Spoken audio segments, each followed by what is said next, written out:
southern kingdom goes to Babylon. The books of 1st and 2nd Chronicles are a bit of a parallel to the books of 1st and 2nd Kings, but with some important both additions and also subtractions. The idea behind the Chronicles is that the author is attempting to chronicle the entirety of Israel's history.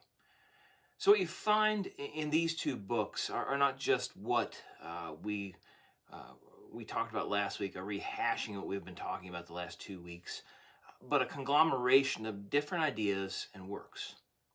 The author of Chronicles would also have additional sources available to them at the time of its writing.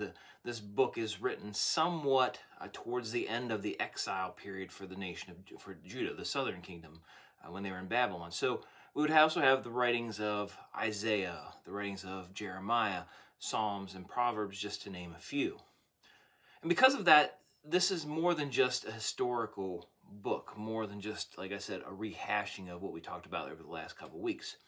The author's intention is actually to point Israel to the hope of a coming king, and most notably to a time when God's glory would return to the nation of Israel. And that's the main theme of this book, that Israel would rediscover the glory of God. And as such, the breakdown of this book, it's divided into 3 different parts that kind of delineate this idea. The first is remembering the former glory. The second is the glory is lost. And then the third is reclaiming the glory. The glory is remembered most notably through the reign of King David. And to some extent, it's also mentioned through his son Solomon. But David in this book is portrayed as a hero of sorts, a hero for the nation of Israel. And much of 1st Chronicles is devoted to the remembrance of him and his reign as king. Now, in addition to remembering his reign, a significant portion of 1st Chronicles it's devoted to various genealogies. And the intent is for Israel to remember its roots, to remember its heritage during this time of glory, so to speak, in the nation. And a large portion of what is remembered about David comes from what has already been written regarding him in 1st and then in 2nd Samuel. Now, the interesting part of the chronicler's take on David's reign is that he leaves out much of the negative aspects of what David went through and what he did. We see no mention of his infidelity with Bathsheba and his killing of Uriah the Hittite, nor his persecution by King Saul. And that leaves the reader to wonder if the author was trying to maybe whitewash David's reign. Well, the chronicler is not trying to say that David is perfect, but instead he's attempting to use David as a starting point. David is a good start for what it means to be a good king, but the hope is that one day there's coming another who will be perfect in all ways, completely free of sin, completely free of these negative aspects of David's life. And we can also say this because of what the author includes that is not included in the books of Samuel, and that is the plans for the temple, the plans for building a temple. In 1 Chronicles 22, we see David making plans for the temple that eventually his son Solomon would one day build. And this indicates that there's a preparation for a place for God's glory to dwell within the nation of Israel.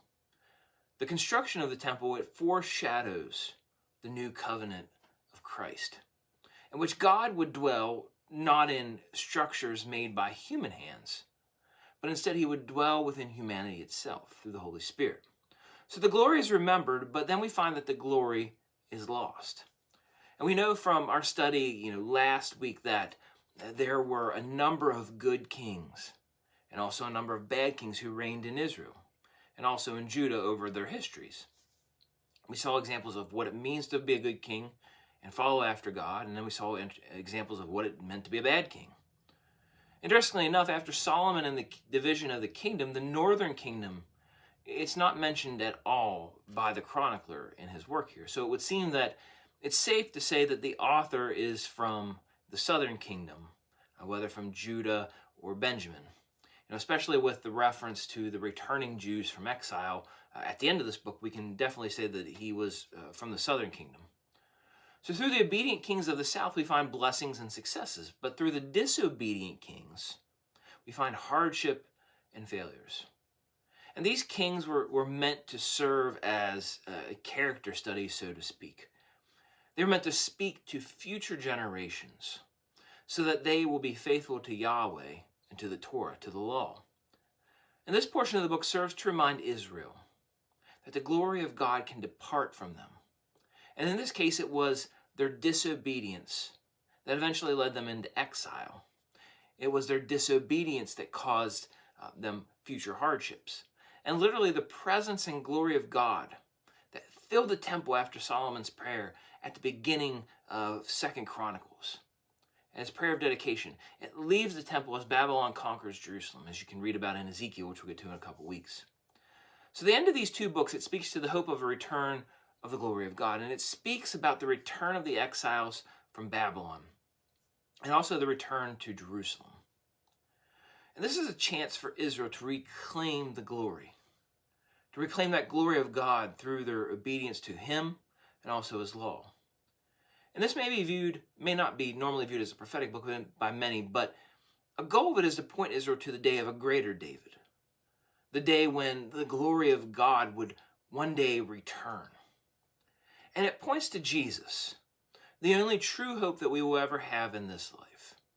So next week, what we're going to talk about is as these Jews return to Israel, or to Jerusalem, about how they return and what difficulties they face as we go through the books of Ezra and Nehemiah.